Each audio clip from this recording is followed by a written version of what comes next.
अस्सलाम वालेकुम दोस्तों, उम्मीद है आप सब खैरियत से होंगे। पॉकेट स्पॉट पे आपका बहुत बहुत वेलकम।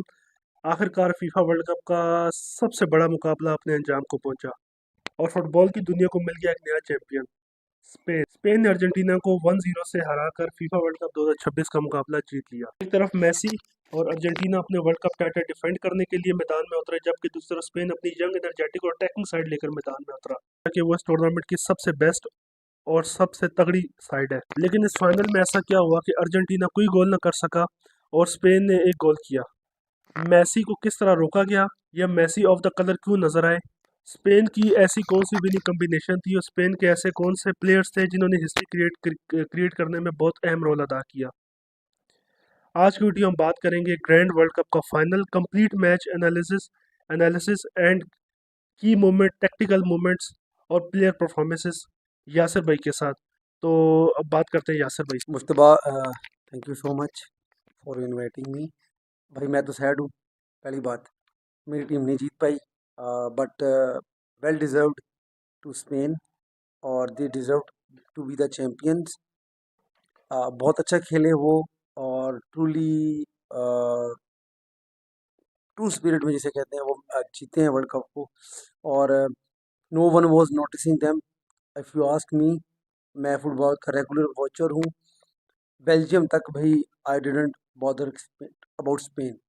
मुझे लगा बस ठीक है, जीत रहे हैं जीत रहे हैं जीत रहे हैं। बट जो परफॉर्मेंस उन्होंने दी थी against France, that made me look यार, no, there is something going there. मैं बिल्कुल एडमिट करता हूँ कि फ्रांस के मैच तक स्पेन मेरे किसी रडार में था ही नहीं।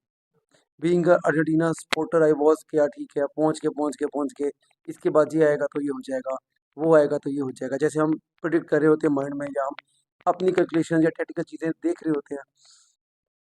तो बिफोर फ्रांस, ऑल्दो मैंने ही प्रिडिक्ट किया था कि फ्रांस को स्पेन टॉपल कर देगा, बट उस तब तक तो मैं खुद भी उसको सीरियस नहीं ले रहा था। But once again they prove कि जब आपके टैक्टिक्स राइट हो, आप टेक्निकली बहुत साउंड हो, आप एक वेल जेल्ड टीम हो, वेल ऑयल्ड मशीन हो, तो आप you can do anything, and they did that.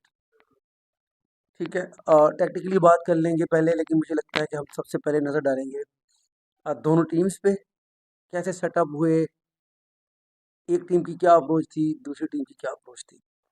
हम स्टार्ट कर लेते हैं स्पेन के साथ। जो स्पेन की बात कर रहे हैं, तो स्पेन ने तो कोई चेंज ही नहीं किया हुआ था अपना। जो जो टीम वो स्टार्टिंग लेवल लेके चलते आ रहे थे, they went with that. They was nothing special about कि कुछ उन्होंने फाइनल के लिए नई अप्रोच लेके आए होंगे या कोई टैक्टिक्स लेकर आए होंगे। No, it was 100% that same team जो सेमीफाइनल में खेली थी, which was a good thing as well, कि आप विच मेड गुड इम्पैक्ट के जो कोच है, he knows what he wants to do, और he knows his squad very well. उसको इतना कॉन्फिडेंस था कि यार ये these bunch of 8 players are more than enough to do the job. खैर, बाकी क्योंकि अब आप फील्ड में आते हैं तो हालात के साथ आपको कॉम्प्रोमाइज़ करना पड़ता है, हालात के साथ चलना पड़ता है। But I think this was the best side. हालांकि मैं पहले भी कहा, मैं रिपीट करूंगा, पैट्री अगर आप मुझसे पूछे तो आई थॉट कि उसको स्टार्ट करना चाहिए था, but again he was on the bench.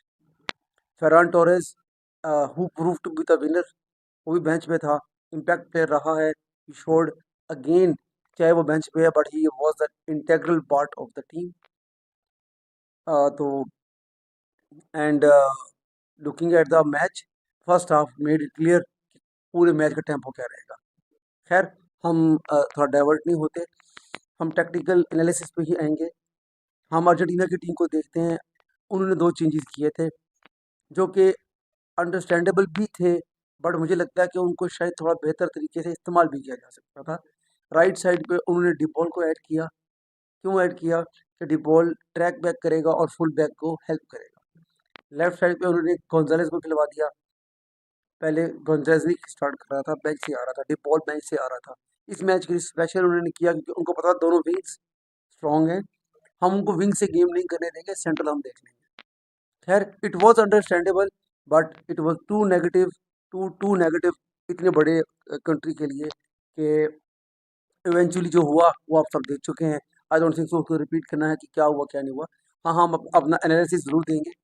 जैसे कि मैंने बोला, बहुत नेगेटिव अप्रोच थी इतनी नेगेटिव अप्रोच थी कि 90 मिनट्स में अर्जेंटीना एक शॉट भी नहीं ले सका। And they are the first one in the football history, world cup की हिस्ट्री में, जिन्होंने ये कारनामा दे दिया है, जो कि एक नेगेटिव है, कि उनकी 90 मिनट्स तक एक भी शॉट ऑन टारगेट नहीं थी। इनफैक्ट गोल टारगेट तो एक सेपरेट केस होता है, गोल पे कोई ट्राई नहीं थी। तो ये एक थोड़ा सा था, इससे आपको क्लियर हो जाना चाहिए था पहले 15 मिनट में ही, कि दोनों जो मुल्क थे वो किस किस टेम्पो के साथ, किस मेंटेलिटी के साथ उतरे थे। Spain came on the pitch to dominate the possession, high pressing, counter pressing, छोटे पास, बड़े पास, ट्राइएंगल्स, इससे भरे हुए थे वो लोग। And they never looked out of sorts. ठीक है, उनकी कुछ फिनिशिंग ऐसी थी कि वो 90 मिनट्स में इसको ख़त्म नहीं कर पाए, बट अगर उनकी थोड़ी सी फिनिशिंग अच्छी होती, मे बी वो 90 से पहले भी ख़त्म कर सकते थे। बट अगेन जो हो चुका है, तो हम उस पर तो बात नहीं करेंगे, हम ठीक है अपना एनालिसिस देते हैं। और अगर हम बात करेंगे in the same way Argentina की, तो उस जो टीम उतारी गई थी मैच के अंदर, उसका मकसद सिर्फ एक था, डिफेंड। आपके बात की आपने इंट्रो में कि मेसी नज़र नहीं आया, मेसी का इम्पैक्ट नहीं आया। भाई नेगेटिविटी स्टार्टिंग लाइन से हो गई थी। They never showed up, they never wanted to score a goal, they only wanted to stop Spain. जो नज़र आया था, उन्होंने उनका मकसद था कि हमने इनको रोकना है किसी तरीके से। उनका ये था ही नहीं प्लान कि हम गोल कैसे कर सकते हैं, हम किस तरह से कोई फ्री किक जीत लेते हैं, हम कॉर्नर पे गोल कर सकते हैं, हम फ्री किक्स पे गोल कर सकते हैं। एक अप्रोच होती है जब आप टीम उतारते हैं, तो आप खोल के प्लान देते हैं कि नहीं यार ठीक है, हम ओपन प्ले में शायद गोल ना कर सकें, बट हम फाउल ले लेके गेम स्लो करेंगे, हम फाउल लेके फ्री किक ले लेंगे ऐसी कि जिसमें हम गोल कर सकेंगे। But they never looked like that, और विच वॉज एविडेंट। और जो फुटबॉल को समझते हैं, तो मुझे तो लगता है उनको स्टार्टिंग लाइनअप देखने के बाद ही समझ आ गया होगा। क्योंकि अगर आप मुझसे पूछे, तो आई वॉज ऑल्सो लाइक कि रोड्रिगो डिपॉल खेलेगा, क्योंकि वो एक कॉम्बैट प्लेयर है, लड़ने झगड़ने वाला, फिजिकल डोमिनेटिंग प्लेयर है। इसी तरह गोंजालेज था, वो लेफ्ट पे सपोर्ट के लिए उन्होंने खिलाया। मिडफील्ड सेम थी, दो फॉरवर्ड से 4-4-2 थे बेसिकली, बट वो नाम का 4-4-2 था। बेसिकली पीछे 6 ही खेल रहे थे, क्योंकि जो विंग्स थे they were supporting all the time back of the match. Okay, ये हो गया हमारा लाइनअप्स का एक छोटा सा एनालिसिस। और अगर आप मैच की बात करें, मुझे लगता है कि मैच के लिए बात करने के लिए कुछ है ही नहीं, क्योंकि वन टीम वाज प्लेइंग और दूसरा डिफेंड करता था। और अगर आप चांसेस की बात करें, तो यू नो वेरी वेल कि there was so limited chances, क्योंकि गेम तो हो ही नहीं रहा था ना, कि जिसमें हम कोई डिस्कशन करें। ना कोई कंट्रोवर्सी थी, ना कोई ऐसा कोई सीन था। बट ये है कि Spain knew what were they were going to do. Unfortunately उनकी फिनिशिंग ने उनको लैग किया, और Martinez was out of this world. मुझे लग रहा था एक स्टेज पे, जब वो एक्स्ट्रा टाइम का फर्स्ट हाफ खत्म हुआ था, आई वाज लाइक कि अब 15 मिनट रह गए हैं, अगर तो ये निकाल लेते हैं तो ये जीत भी जाएंगे अर्जेंटीना वाले पेनल्टीज पे, और फिर ये बन जाएगा मैन ऑफ द मैच। जो कीपर था, he was in top form, 11 saves किए उसने एक मैच में, जो कि एक अच्छा खासा अमाउंट है सेव्स का। But I think so Spain को ही अपने आप को क्रिटिसाइज करना पड़ेगा एट द एंड, क्योंकि उनकी फिनिशिंग उस लेवल की नहीं थी। कि कुछ चांसेस थे जो बहुत क्लियर थे, जो कि स्कोर हो जाने चाहिए थे। मैं कल मेरिनो का चांस था, बिल्कुल एंड पे आके जो उसने हेडर मारा था, वो तो गोल था। आई डोंट नो उसने कैसे मिस किया। इसी तरह एक वो निको गोंजालेस का हेड था, जो उसके बॉलों से लग के चला गया, वो भी गोल हो सकता था। इसके अलावा लमीन जमाल की फ्री किक थी, अगर वो दूसरा कॉर्नर चूज करता, शायद गोल कर लेता। ही वेंट विद पावर, लेकिन उसे मारी कीपर के ऊपर ही थी। थोड़े एंटिक्स थे, लोगों को लगा कि बहुत ब्रिलियंट सेव हुआ है, but it was a routine save. वो भी अगर वो दूसरा कॉर्नर चूज करता, तो अच्छा कर सकता था। खैर, पूरे पहले हाफ की बात करें, पूरे पहले हाफ की भी, इनफैक्ट 90 मिनट्स की बात करें, तो मेसी हो गया या अर्जेंटीना को भी नोटेबल कुछ था ही नहीं। दे वर ओनली गोइंग कि हम इनका गेम प्ले तोड़ेंगे, हम ऐसे फाउल्स करेंगे, हम जिस तरह वो फिजिकल चीज़ें कर रहे थे, या उनको मॉक कर रहे थे बार बार, ताकि लड़ाइयाँ हों, टेम्पो टूटे और हम उनको गेम ना करने दें। और वही किया उन्होंने, और ग्रेजुअली करते करते करते करते उनको 90 मिनट्स तक ले गए। और वो बेसिकली अगर देखा जाए ना, तो बहुत नेगेटिव अप्रोच थी, मैं पहले कह चुका हूँ, जिसको मैं शायद कभी इंडोर्स ना करूँ। यही टीम यही काम इंग्लैंड ने किया अर्जेंटीना के खिलाफ, और दे वर पेड, मतलब उनको पे करना पड़ा, उसका हार गए थे वो मैच। तो मुझे अंदर से अंदर हो रहा था कि यार ये कितने डिफेंड कर लेंगे। तो आप 90 मिनट डिफेंड कर सकते हैं, 120 भी कर सकते हैं, but probability are is very low. क्या कि डिफेंड करना इज वेरी वेरी डिफिकल्ट, मैं बता रहा हूँ। मैं खुद एक फुटबॉलर हूँ, आप डिफेंड नहीं कर सकते।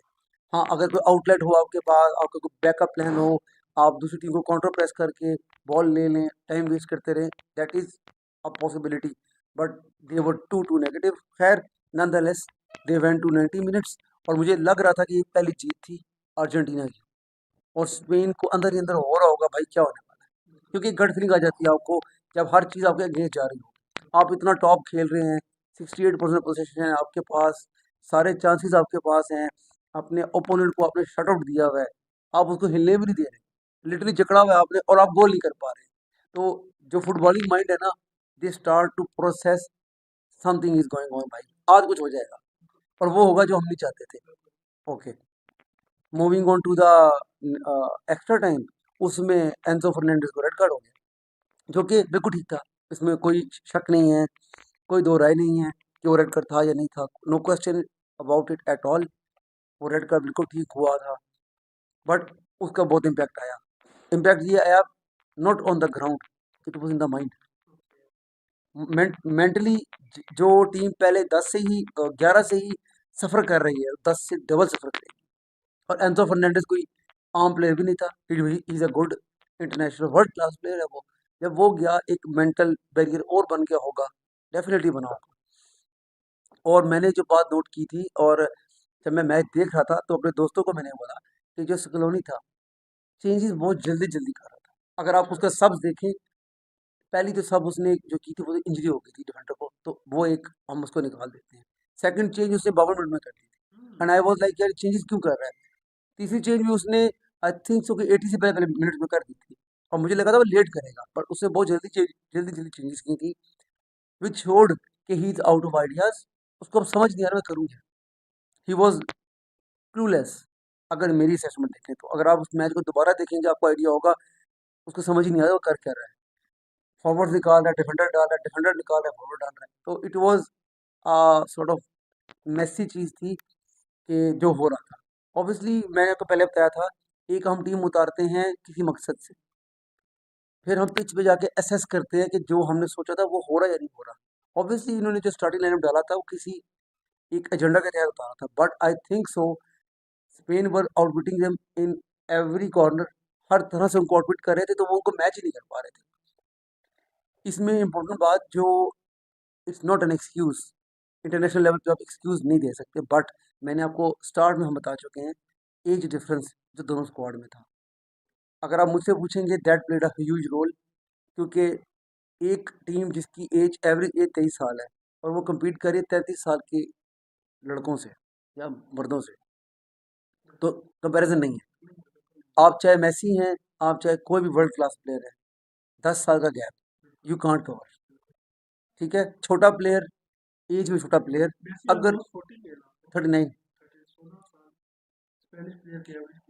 लमीन जमाल की बात करें तो 19 साल का था, वो half the age, literally half the as.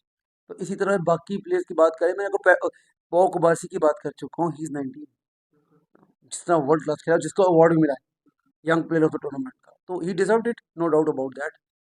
But these are the things जो डिफरेंस क्रिएट करती हैं। और वैसे भी जो टीम पास पास करके खेल रही होती है उसको कम ख्वारी करनी पड़ती है, जो डिफेंड करने आई होती है उसकी डबल वाट लगती है। और दूसरी बात ये, अर्जेंटीना का थर्ड मैच था एक्स्ट्रा टाइम में, यानी कि वो दो 120 मिनट्स के मैच खेल के ऑलरेडी आ चुके थे, on top of the fact कि they were an old side.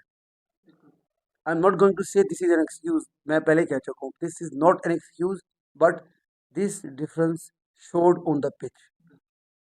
Messi खड़ा रहा, क्योंकि जब आप में हिम्मत ही नहीं है, और ऐसे भी अगर आप पीछे आ भी जाते, आपका काम नहीं है, आपको एक बंदा तो आगे चाहिए था। अगर आप बाकी डिफेंडर्स की बात करें, तो बहुत सारी जगहों पे वो फंबल करते हुए या लड़खड़ाते हुए भी नजर आए हैं अर्जेंटीना के प्लेयर्स। जिस बॉल पे गोल हुआ है, अगर मुझे लगता है कि थोड़ा स्टेबल बॉडी होती डिफेंडर की, मे बी वो बॉल ले लेता। निको विलियम्स ने जो बैक हेड मारा है, आप उसको उस रिप्ले को भी देखें तो आपको नजर आ जाएगा।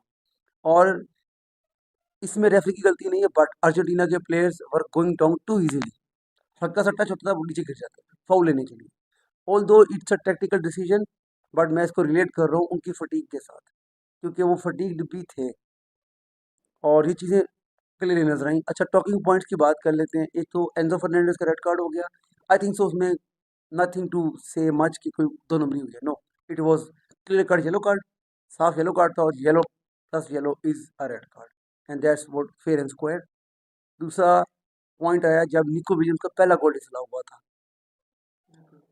वो भी फाउल था। और इसमें लोगों ने कोशिश की है क्रिटिसाइज करने की वीएआर को। भाई, वीएआर ने दिया ही नहीं फाउल, वो फाउल दिया रेफ ने, और उसने रन टाइम पे दे दिया था, एग्जैक्ट टाइम पे। That means there was not no negative intent in that.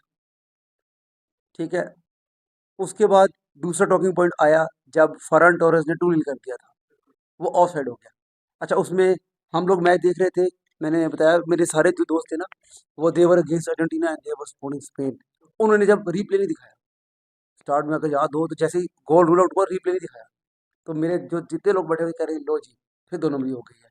वो अलग बात है कि 2 मिनट बाद रिप्ले दिखा दिया था उन्होंने। मैं क्या, अब तसल्ली है, क्योंकि मैंने उनको बताया इतने बड़े लेवल पे ना 2 नंबरी नहीं कर सकते। दूसरा टॉकिंग पॉइंट ये था, इतने से मार्जिन से वो हुआ Ferran Torres offside. The controversial moments, we should appreciate and congratulate Spain.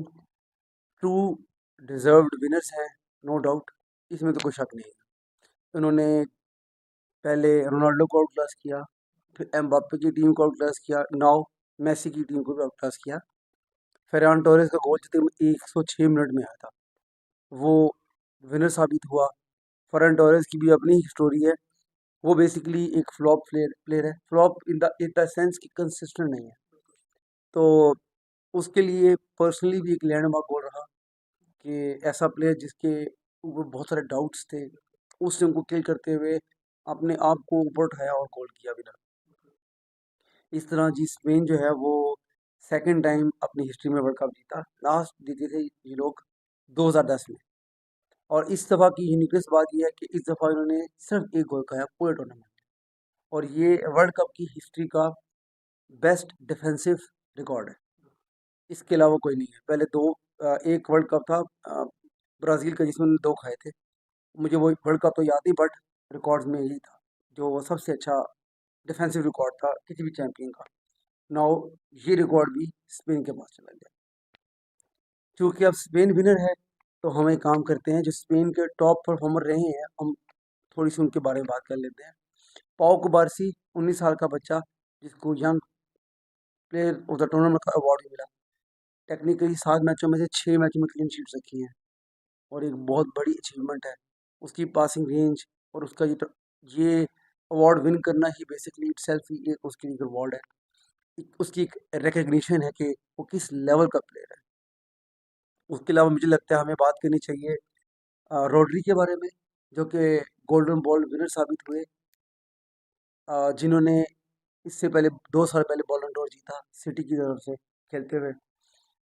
Euro में भी फाइनल में बेस्ट प्लेयर का अवार्ड लिया। अभी फिर उसने बेस्ट प्लेयर का अवार्ड ले लिया है। और मैं कहीं नेट पे देख रहा था कि पीपल आर सेइंग कि रॉड्री ने फुटबॉल कंप्लीट कर लिया। इसको मैं एक्सप्लेन कर देता हूँ आम लोगों के लिए। बेसिकली ये कि जितनी भी ट्रॉफीज अवेलेबल हैं वो सारी जीत चुका है, जस्ट लाइक मेसी। आपको सिर्फ मेसी का पता है ना, मेसी के अलावा भी ये अब रॉड्री वो बंदा है जिसने एवरी पॉसिबल ट्रॉफी जीती है। यानी कि अब बेसिकली ये यूरोप का प्लेयर है तो कोपा अमेरिका नहीं जीत सकता, बट इक्विवेलेंट ट्रॉफीज हैं इसके पास। तो चैंपियंस लीग विनर है, वर्ल्ड कप विनर है, यूरो विनर है, बॉलन डोर जीत लिया, वर्ल्ड कप का बेस्ट प्लेयर बन गया, यूरो का बेस्ट प्लेयर बन गया। आप डोमेस्टिक में चले जाएं, लीग जीती सिटी के साथ, एफए कप जीता, लीग कप जीता, डोमेस्टिक की बात हो रही है। फिर यूएफए सुपर कप जीता हुआ है। अ, ये सब ट्रॉफी तो जीत ली है, यानी कि कोई ट्रॉफी ऐसी रहती है, FIFA world cup, club world cup है, उसका विनर भी है। तो that means every possible trophy उसके पास है 30 ईयर्स की एज में। और इनक्रेडिबल इनक्रेडिबल फीट है जो भी करे। तो ऑब्वियसली इसने किया तो हमें उसको भी उतना ही कॉन्ग्रेचुलेट करना चाहिए जैसे हम किसी बड़े प्लेयर को सुपरस्टार को करते हैं। इसके अलावा बात करेंगे हम लोग फरहान टोरेस की, में हमने बात कर ली। Olmo throughout the tournament great रहा है। कुकुरेया, जिसको शायद लोग इतना जानते भी नहीं है, डिफेंसिवली उसने कितना स्टेबल किया डिफेंस को। राइट साइड पे पेड्रो पोरो था जिसने डिफेंस को सारा सपोर्ट दिया। कमेंटेटर्स वर सेइंग कि सिमोन जो कीपर है वो टेस्ट ही नहीं हुआ वो पूरे टूर्नामेंट में। पूरे टूर्नामेंट में कोई भी ऐसी टीम नहीं थी जिसने उसको टेस्ट किया हो। फाइनल में तो हमें पता है ना शॉट नहीं ली, तो इसको निकाल दें। पूरे टूर्नामेंट में किसी ने टेस्ट नहीं किया उसको। मैंने आपको याद है जब बताया था कि बेल्जियम ने गोल किया, मुझे पक्का यकीन है बेल्जियम को खुद यकीन नहीं आ रहा होगा आज तक कि उन्होंने गोल कैसे कर। कंफर्म है मुझे, क्योंकि there was no way through them. बहुत मुश्किल था कि स्पेन जैसी टीम के खिलाफ गोल किया जाए। वो मैच तो मैंने खुद देखा भी था। तो इसके अलावा हम बात कर सकते हैं मेसी की ग्रेटनेस की। ठीक है, वो फाइनल हार गया, बहुत सारे लोगों को खुशी हुई। ठीक है, हर किसी का अपना पॉइंट ऑफ व्यू है। लेकिन मुझे लगता है कि मेसी की ग्रेटनेस को कोई भी नहीं छीन सकता, कोई कुछ भी कर ले। जो कारनामे वो कर चुका है, जितना टाइम वो खेला है, जो जो उसने फुटबॉल में किया है, आई एम हाईली डाउटफुल कि कोई रिप्लिकेट करेगा। हमारी जनरेशन में तो नहीं करेगा। बाद में जैसे मैराडोना के बाद के आ गए तो मे भी आ जाए, अच्छी बात है। बट नहीं कर सकता। एक सीज़न में 90 गोल डालना कोई मज़ाक नहीं है। एक साल में 90 गोल डालना इट्स नॉट अ जोक। अभी 73 पे है केन, तो वो अवार्ड उसके पास है। मैंने बताया था 3 फाइनल खेलने वाला पहला इंसान बन गया। इसके अलावा मल्टीपल इंडिविजुअल अवार्ड्स हैं जिसकी तो हम बात करते करते रहेंगे, तो मुझे लगता है हमें अलग से ही पॉडकास्ट बनाना पड़ेगा जो सिर्फ डेडिकेटेड हो मेसी के लिए। तो उसमें हम अच्छी तरह से बात कर सकते हैं। बाकी अगर आप मुझसे पूछेंगे तो एक टैक्टिकल बैटल थी जो कि स्पेन ने जीत ली, और ऑब्वियसली वर्ल्ड कप भी जीत लिया। एक टीम उतरी नेगेटिव इंटेंट के साथ just to contain Spain, and Spain उतरी to win the world cup in regular time. वो तो पेनल्टी में उनका इरादा तो था ना, वो अलग बात है कि वो नहीं कर पाए, बट इरादा उनका था कि हम इसको ड्रैग करेंगे और डीप जाके हम निकाल लेंगे मैच। एंड कंग्रेचुलेशन जितने भी दुनिया में फैंस हैं स्पेन के और स्पेन टीम को, हमारी तरफ से ऑनेस्ट कंग्रेचुलेशन हैं। दे डिजर्व इट, सीधी जो बात है। And better team ball. Secondly third trophy होती है शायद। तो ये तीनों ट्रॉफी किन किन प्लेयर को मिली और क्या वाकई वो डिजर्व करते थे तीनों ट्रॉफी? हाँ, मुझतबा तुमने अब वो बात छेड़ ली है जिसके बारे में बात नहीं करना चाहता था, अब मुझे करनी पड़ेगी। मैं नहीं चाह रहा था ये बात करना, but we will do it, no issue. Unai Simon जो कीपर था स्पेन का, इसको मिला अंडरस्टैंडेबल, क्योंकि इसके अलावा कोई था ही नहीं। 7 मैचेस खेले हैं, 6 में क्लीन शीट्स हैं, तो इसमें तो कोई कंपटीशन ही नहीं था। और दूसरा आपने पूछा गोल्डन बूट मिला है उसको एम्बापे को, वही डिजर्व टॉप स्कोरर था। खैर लोग तो, मैं एक पॉडकास्ट सुन रहा था किसी एक्स फुटबॉलर की, वो कह रहा था यार ये ज्यादती है कि एक प्लेयर जो फाइनल तक नहीं पहुंचा वो थर्ड प्लेस में जाके हैट्रिक मार के गोल्डन बूट ले ले, तो ये उस प्लेयर के साथ जाती है जो फाइनल तक पहुंचा हुआ था। एक लूजर को आप दे रहे हैं बेसिकली। देखिए हर किसी का अपना पॉइंट ऑफ व्यू है। अब सोशल मीडिया का ज़माना ऐसा हो गया, हर बंदा अपना व्यू शेयर करता है, जैसे हम भी कर रहे हैं तो वो भी कर रहे हैं। But I am sharing to you कि लोगों का ये भी ख्याल है। और मैं कहीं पढ़ रहा था, आई एम नॉट श्योर कि ये अथेंटिक है ही नहीं, बट आई एम शेयरिंग कि इंग्लैंड और फ्रांस ने टेक्निकली दोनों ने कहा था ये मैच का कोई फायदा नहीं। दे सेड कि यार ये क्या बकवास मैच, मतलब यूजलेस है। जैसे हमने बात की थी कि इसकी सिग्निफिकेंस है ही नहीं, सिवाय इसकी क्या कोई मेडल मिल जाएगा और थर्ड रैंकिंग मिल जाएगी। वो आपने मैच भी देख लिया कि किसी ने इतना बॉदर नहीं किया, मर्डर मर्डर गोल पड़ जा रहे थे। वरना आप इंटरनेशनल में इतने गोल नहीं देखते, 10 गोल, और आप नहीं देखते। तो इसी तरह, और आखिरी जो मेन ट्रॉफी थी जिसमें मुझे वाकई में जेन्युइनली एतराज़ है, रॉड्री वर्ल्ड क्लास प्लेयर है, कोई शक नहीं। बट मुझे लगता था कि 8 गोल और 4 असिस्ट के साथ इनको जो गोल्डन बॉल है ना, वो मेसी को देना चाहिए था, वो डिजर्व करता था। आई डोंट नो ये इन्होंने किस बेस पे डिसाइड किया, या इसलिए डिसाइड किया जो विनर टीम है उसी के प्लेयर्स को देंगे हम लोग सारे अवार्ड। पाओ कुबारसी की बात करें, वो डिजर्व करता है, यंग प्लेयर, नो डाउट, उसकी भी कोई कंटेंशन नहीं थी। बट मुझे कहीं ना कहीं फील हो रहा है कि अब रीज़न अननोन है, आई एम नॉट श्योर, बट कहीं ना कहीं मुझे लगता है कि मेसी के साथ यहाँ पे सेट किया, क्योंकि 8 गोल और 4 असिस्ट, चाहे आप छोड़ दें मेसी है, यंग प्लेयर है, बूढ़ा प्लेयर है, but they are stats, they are great stats. तो मुझे लगता था कि मेसी को मिल जाना चाहिए था। और अगर आप मेसी की परफॉर्मेंसेज उठा लें, अगर आप वर्ल्ड कप में देख लें, कितने मैचेस सिर्फ मेसी ने जिताए हैं, वो भी एक कंट्रीब्यूटर होता है ये नॉमिनेट करने के लिए कि कौन प्लेयर ऑफ द टूर्नामेंट बनेगा। मुझे ऐसा लगता है कि फीफा ने, या जो भी पैनल होता है इनका, उन्होंने इस बेस पे कि स्पेन जीता है, दे डिसाइडेड कि हम रोड्री को दे देते हैं। मेरा ये सवाल उन सब लोगों से है, अगर यही मैच पेनल्टीज पे अर्जेंटीना जीत जाता, तो ये किस बेस पे मैसी को देते, जो इन्होंने अब नहीं दिया। ठीक है, इस बेस पे कि स्पेन जीत गया, आपने रोड्री को दे दिया, फाइन। दैट क्लियरली मीन्स कि अगर यही मैच मैसी जीता होता बगैर गोल किए पेनल्टियों पे, तो आप इसको दे देते। जस्टिफिकेशन नहीं बन रही, सेंस नहीं बन रही। तो इसका मतलब ये हुआ कि इनका सिर्फ एक क्राइटेरिया था, जो टीम विनर है, हम ये छोटे छोटे अवार्ड उन्हीं को देते हैं। मैं जैसे कि पहले बात की, गोल्डन ग्लव की कोई कंटेंशन नहीं थी, young player of the year की कोई टूर्नामेंट की कोई कंटेंशन नहीं थी, गोल्डन बूट की कोई कंटेंशन नहीं है। रूल सिंपल है, जो टॉप करेगा वो जीतेगा। बट इस चीज़ में बहुत सारे चीज़ें देखने वाली होती हैं कि आपका इम्पैक्ट क्या था, आपने कितने मैच जिताए, आपका स्क्वाड में रोल क्या था, आप कितने इम्पैक्टफुल रहे पूरे टूर्नामेंट में। तो मुझे लगता है मैसी से ऊपर कोई भी नहीं था। आई डोंट नो, अगर आप मुझसे डिसएग्री करते तो आप कर सकते हैं, बट मुझे लगता है कि इसके अलावा कोई कंटेंडर नहीं था जिसने मैचेस जिताए हों सिंगल हैंडेडली। तो अब आपने बात की तो मैंने ये रख दिया, but I was not going to say that, but अब मैंने बोल दिया। तो still Spain are the worthy winners, और that's all coming from our side as far as world cup is concern. बट हम फुटबॉल को लेके आते रहेंगे, जैसे कि हमारा प्लान है कि हम ला लीगा के बड़े बड़े मैचेस, प्रीमियर लीग के मैचेस जो ज़्यादा इंपॉर्टेंट होंगे उनको ज़्यादा टच करेंगे, जो इतने सिग्निफिकेंट नहीं है उनको थोड़ा बहुत टच किया करेंगे। बट हम अपने व्यूअर्स को अप टू डेट रखेंगे, और कोशिश ये करेंगे कि जो भी लेटेस्ट अपडेट आती है रिगार्डिंग प्रीमियर लीग स्टार्ट होने से पहले, क्योंकि आपको पता है वर्ल्ड कप है, तो सारी लीग जो है थोड़ा लेट स्टार्ट होगी, क्योंकि प्लेयर्स को रेस्ट चाहिए होता है। तो इंग्लिश प्रीमियर लीग स्टार्ट हो रही है 22 अगस्त, तो इंशाल्लाह उससे पहले हमें पूरा कंप्लीट इनको देंगे प्रीमियर लीग का ओवरव्यू।